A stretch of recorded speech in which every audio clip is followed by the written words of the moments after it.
For now, we move on to Group F, where Indonesia gets a big result against the Philippines 2-0, and Iraq gets a big result against Vietnam 3-1. This solidifies Indonesia qualifying into the next phase of AFC World Cup qualifiers, and Iraq topping the group with 18 points. I remember when I had previewed today's match day, I was a little worried because although Vietnam had the matchup against Iraq, something crazy could happen. Yeah. Vietnam could maybe face off against a B team or C team for Iraq and end up winning, whereas Indonesia had to play against the weakest team in this group. But you never know, man. Football is crazy. There was a little bit of drama, but I'm glad that Indonesia took care of business at home, scoring a couple of bangers in the process. And now moving forward to the next round, big result for Indonesia because the pressure was there. It was in their control, and they got the victory. I think that's big, man. I think that's big for the mentality of this team, for the youth of this team. And Vietnam goes home. Indonesia once again just damaging Vietnam in a footballing sense, bro. My goodness. My God. And knocking them out of the tournament. Philippines sees themselves in 4th place. And Iraq, man, your beloved Iraq, dominating the group. Yeah, disaster for Vietnam because now they have to wait how long? 6 years maybe to get another chance. It's pretty crazy. Yeah. So it's really tough for them because it's not that Vietnam are bad. I just think they're poorly organized. They're not set up for success. There's just too much change in management. They've had too many injuries at the wrong time. This sucks if you're Vietnamese. But Indonesia take full advantage here. Congratulations. We've seen how exciting Indonesia can be, beating Vietnam twice in this group and, going to the knockout stage at this last AFC Asian Cup. There's so many exciting players. They play such a fun style of football. For me, when it comes to Indonesia, dude, they're the first team I'm going to look at when the draw is made for the 3rd round because if it goes right for them, I think they're going to have an excellent opportunity, maybe not to get the automatic spots, but to at least finish maybe right underneath it and go to the bonus 4th round. This is where it gets exciting. Yeah. This is going to be really interesting because I'm just curious to know, what is the ceiling of this Indonesian team? Because in the round of 16 in the Asian Cup, they lost to Australia, but I don't know. I still need to get a better sense of where they fall within the rankings of Asia. And I think this next round is really going to give it to this. Do they finish off in 5th or 6th place, really fail to play consistently up to the top teams in Asia? Or do they flirt with 2nd and 3rd? Man? Right. Do they flirt with 2nd and 3rd and seem like a really formidable side for most of the run?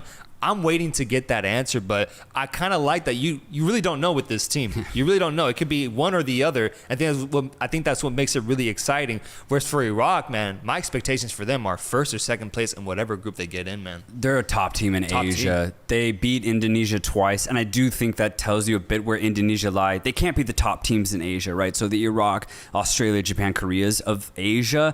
But I think, and this is where the questions come in, I think they can fight that tier right underneath them. Okay. I do think so, which is why I'm excited because can they flirt with 2nd or 3rd place? I think they can. Now, if they get a really unfortunate draw and there's just 2 top teams in Asia and then a really feisty 3rd team, then Indonesia might be fighting for that bonus 4th place spot, and that'd be the last one that they could get. So that's why I'm so interested in this draw. But imagine a weak group where the best team is Saudi Arabia. Exactly. Oof. Exactly. The draw I looked is June 27th. So 2 weeks from now. Okay. 2 weeks from now. And if you're curious about the next round, I believe the next round works in the sense that it's 3 groups of 6 teams. Top 2 teams go through, and then is it 3rd and 4th or just 3rd? 3rd and 4th go to a bonus 4th round where it's 2 groups of 3. There you go. So congratulations to Indonesia. Congratulations to Iraq. 2 quality teams qualifying out of this group, and things are looking exciting for both. Yeah, and just for ending notes on Iraq, yeah, you already mentioned it. This team's going to the World Cup, man. It'd be a disaster if they don't. I'm not even going to put that in my mind. They're going to the World Cup, and I'm going to be so excited to see what they do. They have such young players. They're so organized. They play a really balanced style of football where they're very aggressive defensively, but they can hit you out on the break. They can also possess the ball. They have a really good number 9 and really hardworking wingers. This team almost has it all, and I want to know how far they can truly go against the Japan, against the Koreas of Asia. What's their timeline looking like, though? That's my question. 2 years from now, World Cup, does it fit that?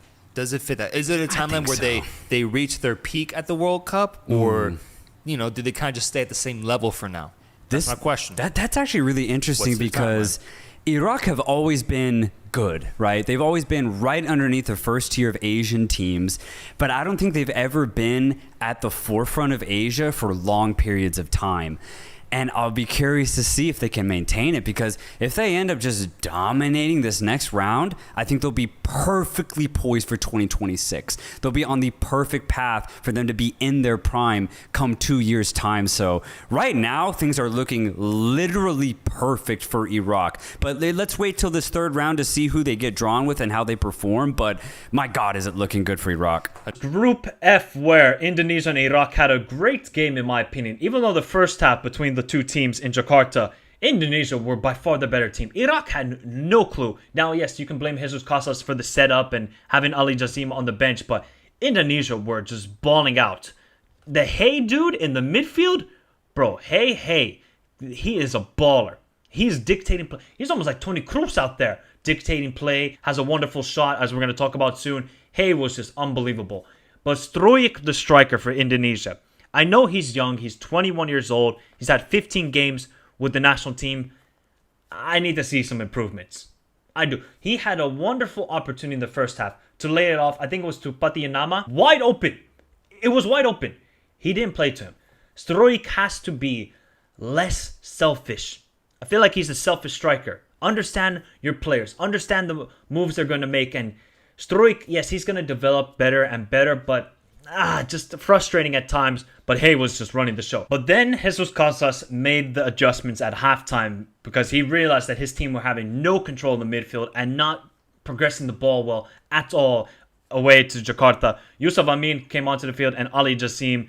Now, the issue with this game is that Indonesia will look at themselves and say, we just made individual mistakes. Hupner with the crazy handball. I mean, you cannot be doing that. I mean, Hussein scores, of course. Then Aymat with the straight red card. People can say, oh, it's not a red card. The player was going to go through on goal. It was a red card by Aymat. Ali Jassim. I mean, the terrible mistake from, I think it's Sutayardi, the goalkeeper for Indonesia.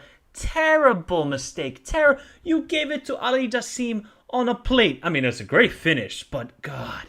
It's just, that game was purely individual mistakes by Indonesia. Yeah, okay, Iraq were much better in the second half, but I think Indonesia showed that they are improving more and more and more, but it's just those individual mistakes you cannot do against the big teams.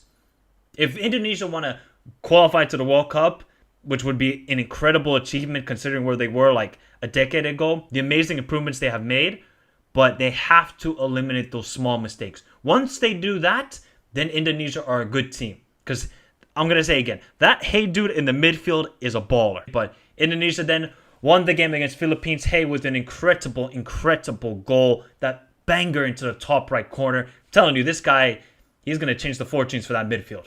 Him, Marcelino, ooh.